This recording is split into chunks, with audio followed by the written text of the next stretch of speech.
Morning walk के लिए निकले हैं। अभी आगे जाके जो है मज़ीद साथ ही जो है चोलिस्तान शुरू हो जाता है यहाँ पे। और ये जो देहात है, इनफैक्ट इनको चक रखा हुआ है नाम, मतलब ये 33A चक है, 33A चक है। और बहावलपुर से आगे एक जगह आती है डेरा भक्खा। डेरा भक्खा से तकरीबन 9-10 किलोमीटर अंदर की तरफ जाओ तो ये चक आता है। और इसको कैमरे को रोटेट करके दिखाता हूँ मैं। सुबह सुबह के टाइम लोग जो है अपने जानवरों को घास वगैरह डाल रहे थे।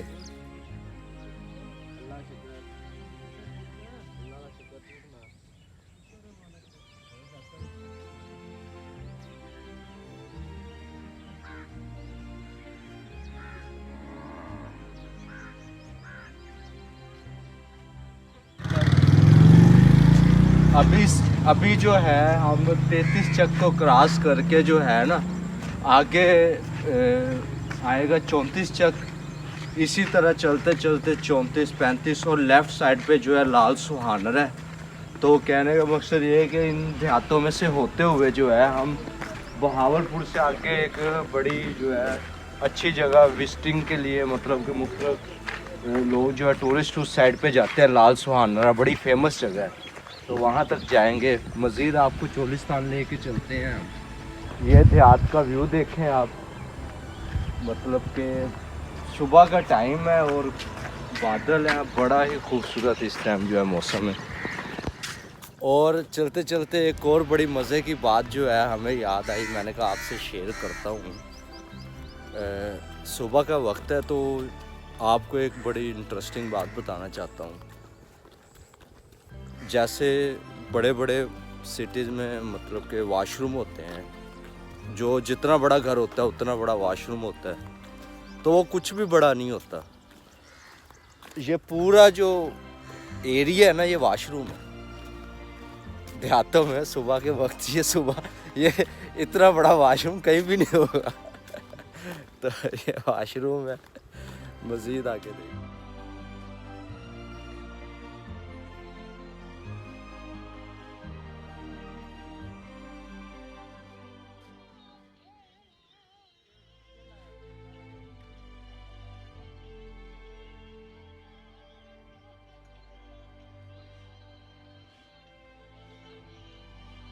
अस्सलामुअलैकुम। अच्छा, पंजाब के ना आपको ना दो रूप दिखाते हैं। ये साइड देखें, ये सारा सब्ज़ा यहाँ पे पंजाब ख़त्म है। जो ग्रीन पंजाब है ना वो यहाँ पे ख़त्म हो जाता है। और अब इस साइड पे देखें, ये चोलिस्तान स्टार्ट है यहाँ पे। ये चोलिस्तान है। अगर आप इसी सिमत में जाएंगे आगे तो इंडिया स्टार्ट हो जाएगा। यही आगे जाके थर के साथ मिल जाता है। राजस्थान भी यही है। यहाँ से आगे जंगल स्टार्ट हो जाएगा। आगे आ जाएँ ज़रा। और वो उसके बारे में क्या है, वो जो आर्मी का एरिया होता है या किस तरह वो आर्मी को वो जो अलाट कर देते हैं? हाँ, ये जो एरिया है ना, पहले ये सारा यहाँ पे चोलिस्तान था, लेकिन ये आर्मी को अलॉट होता है। इनके लाटें अलॉट होती हैं। एक लाट में तकरीबन 12-12.5 एकड़ होते हैं। तो जब उनको अलॉट हो जाता है तो वो जैसे ये रेत है, ये वो बुलडोज़र से साफ़ करके तो यहाँ पे वो सब्ज़ा वगैरह उगा लेते हैं, अपनी फसलें उगाते हैं। तो आहिस्ता आहिस्ता चोलिस्तान में एंटर होते जा रहे हैं। बिल्कुल हम ना ये सारा एरिया देखें, ये चोलिस्तान का था, लेकिन उन्होंने काफ़ी हद तक यहाँ से जंगल काट के इसको प्लेन कर लिया। और यहाँ पे अभी ये कपास, गंदम वगैरह उगाएंगे। ये तकरीबन 12-12.5 एकड़ की ज़मीन है जो कि फ़ौजियों को अलॉट हो जाती है। इसी तरह गवर्नमेंट मज़ीद फ़ौजियों को ज़मीनें अलॉट करती रहती है और ये काम इस तरह चल रहा है। अच्छा, आप ये सोच रहे होंगे कि ये रेगिस्तान तो ज़रा उसमें टीले होते हैं, ऊपर नीचे होते हैं, बल खाता जा रहा होता है, लेकिन ये इतना प्लेन रेगिस्तान जैसे कि चोलिस्तान कहते हैं, ये इतना प्लेन कैसे है? ये सहारा डिज़र्ट की तरह ऊपर नीचे बड़े बड़े टीले क्यों नहीं हैं? तो असल में यहाँ पे बड़े बड़े टीले मौजूद थे, लेकिन ये जगह ना आर्मी अपने ऑफिसर्स को जब रिटायर हो जाते हैं गिफ्ट कर देती है, तो फिर बुलडोज़र से ना इन टीलों को क्लियर करके यहाँ पे फार्मिंग करेंगे। तो ये हिसाब है और ये तकरीबन 12 साढ़े 12 एकड़ हर तकरीबन अपने आर्मी अपने ऑफिसर को ऐसा एक चोलिस्तान का ना जो एक पीस है वो गिफ्ट कर देती है और उसके बाद उसको प्लान करके तो वहाँ पे फार्मिंग वगैरह करती हैं। इसके आगे जाएंगे तो अब जंगल स्टार्ट है। अगर वो की जगह किसी फ़ौजी को अलाट ना हुई तो वो आपको दिखाएंगे, वो बिल्कुल बल खाती हुई जैसे सहारा डेजर्ट है ऐसे ही है, लेकिन इसमें और सहारा डेजर्ट में फ़र्क ये है कि इसमें आपको ये कांटेदार झाड़ियाँ मिलेंगी, लेकिन सहारा डेजर्ट में ये बिल्कुल चीज़ नहीं पाई जाती। ये दोनों बेसिकली जो चोलिस्तान का है सहरा उसमें, और जो होता है प्रॉपर जो आपका एक रेगिस्तान है जैसे सहारा डेजर्ट है, उसमें बेसिक फ़र्क यही है कि यहाँ पे थोड़ी बारिश ज़्यादा हो जाती है, तो इसलिए ये कांटेदार जो आपको छोटी छोटी नज़र आ रही हैं झाड़ियाँ ये उगी हुई हैं। अदरवाइज़ यहाँ पे भी कोई इतना कोई दरख्त कोई ऐसी चीज़ नहीं उग पाती, क्योंकि बारिश की बहुत ज़्यादा कमी है यहाँ पे भी। अच्छा, रेगिस्तान में हम मौजूद हैं इस वक्त, तो ये ज़मीन जो है ये गीली है। आप देख रहे होंगे मोटरसाइकिलों के टायरों के निशान नज़र आ रहे हैं। उसकी रीज़न ये है कि वैसे तो यहाँ पे मोटरसाइकिल चल नहीं सकता, लेकिन आज बारिश हुई है जो है, रेत जो है बिल्कुल ये देख सकते हैं, मतलब कि हाथों में भी आ रही है, तो मतलब कैसी है ये देखें। तो हमारे पैरों के निशान भी पीछे तक यूँ आ रहे हैं चलते हुए। तो जो है रेगिस्तान में माहौल अब रेगिस्तान वाला नहीं है। आज काफ़ी जो है क्लाउडी वेदर है, कुछ नज़र नहीं आ रहा। थोड़ी देर पहले जो है बहुत बारिश हुई है, जिसके बाद अच्छा रेगिस्तान धूप में या गर्मी में तो एक अपना जो उसका जोबन होता ही होता है, लेकिन बारिश के बाद यहाँ आने का जो मज़ा है ना उसका एक अपनी फीलिंग है। ठीक है, हम जो इतना खुश नज़र आ रहे हैं ना उसकी रीज़न ये है कि बाहर का मौसम बड़ा मज़े का है, जिसकी वजह से अंदर का मौसम जो है ना खुद ब खुद अच्छा हो गया होगा। तो अच्छा, जैसे अभी बता रहे थे दोस्त मेरे कि आर्मी को ये जगहें जो है ना इसलिए अलॉट कर दी जाती हैं क्योंकि ये वीरान होती हैं, क्योंकि यहाँ पे कोई सब्ज़ा वगैरह नहीं हो सकता। लेकिन ज़रात के कुछ ऐसे तरीक़ाकार हैं जिनको अपना के जो है ना इसको भी काबिल ज़रात बनाया जा सकता है। मतलब अभी ये वीरान है, तो इन फ्यूचर अगर इस पर मेहनत की जाए इस जगह पे, तो इसको भी इस काबिल किया जा सकता है कि यहाँ पे ज़रात हो सके, ग्रीनरी हो सके। आप देख रहे हैं कि परली साइड पे जितना भी वो जो देहात का एरिया है वो भी रेगिस्तान है, लेकिन उस पर जो है मेहनत करने के बाद कुछ अरसे बाद, कुछ 6 महीने साल 2 साल की मेहनत के बाद जो है ना उस ज़मीन को इस काबिल कर लिया गया है कि उधर काश्त हो सके। लेकिन इधर जो है ना आर्मी ऑफिसर्स का ये सीन होता है कि उनको आफ्टर रिटायरमेंट जो है ना गिफ्ट दिया जाता है कि फ़लानी साइड पे जो है ना बहावलपुर से आगे जो है या फ़लाने रेगिस्तान में वीरान जगह है, तो इनको गिफ्ट कर दी जाए। तो ये खुद से जो है ना, मतलब ये भी एक अच्छी स्ट्रेटजी है आर्मी की कि वो अपने ऑफिसर को गिफ्ट भी कर देते हैं। मेन मकसद ये होता है कि जो है उस जगह को आबाद किया जाए और उधर जो है ज़राअत शुरू की जाए। तो ये जहाँ पे देख रहे हैं कि आहिस्ता आहिस्ता ग्रीनरी शुरू हो गई है, तो ये ग्रीनरी जो है जस्ट इस वजह से है कि यहाँ पे लोगों ने मेहनत की है और इस ज़मीन को काबिल ज़राअत बनाया है। तो आइंदा कुछ दिनों में जो है ये देखें, वो सामने हमें एक बिल्डिंग नज़र आ रही है छोटी सी बनी हुई। जब कोई किसी आर्मी ऑफिसर को ये जगह अलॉट हो जाती है तो इसको जो है वो वहाँ पे अपना एक बिल्डिंग बना लेते हैं छोटी सी। वहाँ पे डेरा टाइप है, मस्जिद भी बनी हुई है बैठने के लिए जो है वहाँ पे, ताकि इस ज़मीन की निगरानी भी रहे। और एक ऑफिसर को एवरेज जो है 2 मुरब्बे 1 मुरब्बा मतलब कि 25 एकड़ के हिसाब से होता है। और इनको जो है 100 कनाल ज़मीन के हिसाब से मिलता है। 100 कनाल को क्या बोलते हैं हम? 1 लाट। 1 लाट बोलते हैं। मतलब फ़र्ज़ करें कि किसी ऑफिसर को वो कहते हैं जी हम आपको 5 लाटें देते हैं, 5 लॉट से मुराद ये है कि उन्होंने उस ऑफिसर को 500 किनाल दे दी है और 100 किनाल जो है वो 12 साढ़े 12 एकड़ बनता है। तो उस हिसाब से आप मल्टीप्लाई डिवाइड करते रहे, मैथ है पूरी, है ना। तो मज़ीद आगे जाके हम जो है डेजर्ट को एक्सप्लोर करते हैं और अभी जो है वो देखते हैं हम कि उस एरिए को जो है कल्टीवेट करने के लिए ये एक बिल्डिंग बनी हुई है।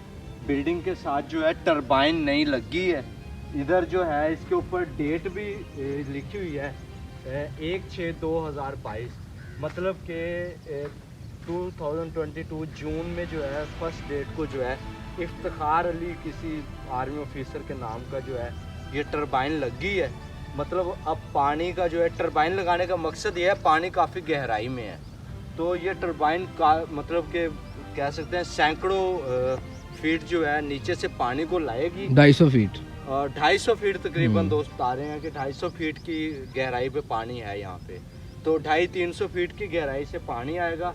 तो इस टरबाइन की मदद से जो है ये जो वीरान रेगिस्तान है यहाँ पे जो है वो ज़राअत होगी। तो कहने का मकसद ये है कि जंगल में भी मंगर लग सकता है अगर जो है खुद में इंसान में जो है ना वो विल हो, पावर हो और ऐसे इंतज़ाम किए गए हों, पानी का इंतज़ाम हो। असल बेसिकली चाहिए तो पानी होता है ना। तो ये जड़ी बूटियाँ जो हमें यहाँ नज़र आ रही हैं ये शो करती हैं कि यहाँ पे ज़राअत हो सकती है, लेकिन ज़रूरत है तो सिर्फ एक चीज़ की कि पानी चाहिए। और पानी के लिए हमें जो है ये टरबाइन जो है ये मौजूद है और ये देख सकते हैं अंदर। और टरबाइन थोड़ी सी दिखाएं, ये पाइप होता हुआ जो है ये टरबाइन तक आता है। टरबाइन की पल्ली साइड पे शाफ्ट है, उसको घुमाया जाएगा, ये जो है टक टक टक टक टक टक टक चलना शुरू होगी, पानी जाएगा, इस ज़मीन को मिलेगा और देखते ही देखते ये ज़मीन बिल्कुल वैसी हो जाएगी जैसे वो सामने हरी भरी ज़मीन नज़र आ रही है। फिर ये खुश्क नहीं रहेगी, फिर ये इसी तरह ग्रीन हो जाएगी और ये आबाद हो जाएगी और मुफ्त में मिला हुआ गिफ्ट जो है वो फिर पैसों में बिकेगा, पैसों में।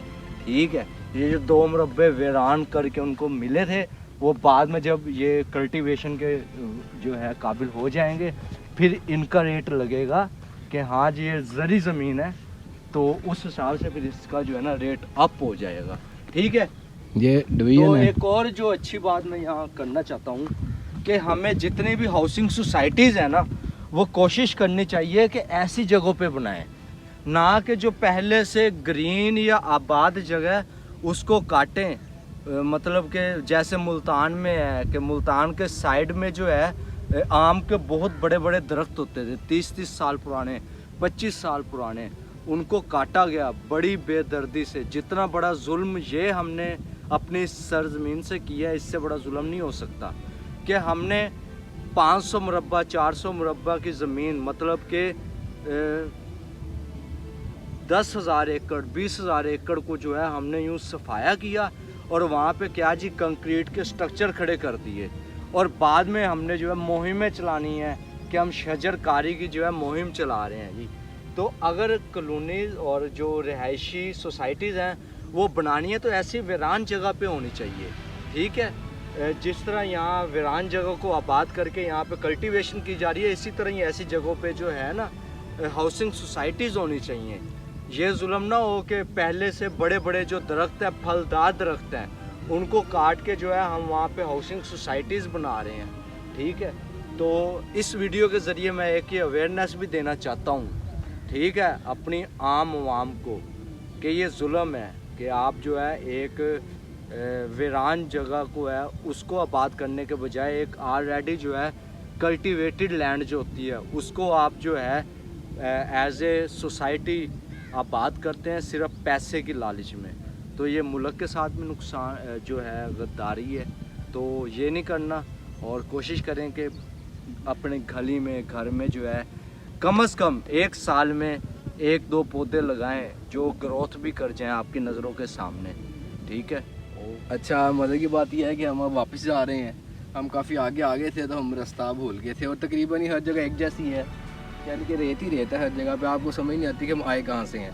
तो बड़ी मुश्किल हमने अपने पाँवों के निशान ढूंढे हैं जहाँ से हम चल के आए थे और अब हम इनको फॉलो करते हुए यहाँ से बाहर जा रहे हैं। वरना ये इलाका जो है ऐसा है कि यहाँ पे बहुत हादसे भी होते हैं। अगर इंसान, ये तो शुक्र है कि बारिश हुई थी और हमारे पाँव के निशान मौजूद है, अदरवाइज़ यहाँ पे अगर रेत होती ना तो हमें अपने पाँव के निशान मिलने नहीं थे, तो हमें मतलब कि ना वापस जाने में बड़ी परेशानी होनी थी। तो ये शुक्र है कि हमें अपने निशान मिल गए हैं। अब इनको फॉलो करते हुए दोबारा चले जाएंगे अपने वापस चक में। निशान ना मिलते हो सकता है बड़े बॉर्डर के हम राजस्थान निकल जाते। निशान ना मिलते हैं तो अक्सर लोग यहाँ से ना बॉर्डर की तरफ चल पड़ते हैं, जो कि यहाँ से तकरीबन आप कह लें कि ना कोई 100-150 किलोमीटर दूर है। और जब इंडिया के करीब निकलते हैं तो फिर इंडिया उनका वेलकम करता है। और बड़े लोग बेचारे भूख प्यास से मर जाते हैं। बहुत ऐसे हादसे होते हैं जब लोग यहाँ से जाते हैं, जो ख़ास तौर पे टूरिस्ट होते हैं, वो यहाँ से जाते हैं, रास्ता भूल जाते हैं, भटक जाते हैं और वो यहाँ थर की तरफ चलना स्टार्ट कर देते हैं, यहाँ तो राजस्थान की तरफ चलना स्टार्ट करते हैं, जो कि ना ख़त्म होने वाला सफ़र है। और रास्ते में भूख प्यास से उनकी डेथ हो जाती है। बहुत ज़्यादा ऐसे वाक़ये हो चुके हैं।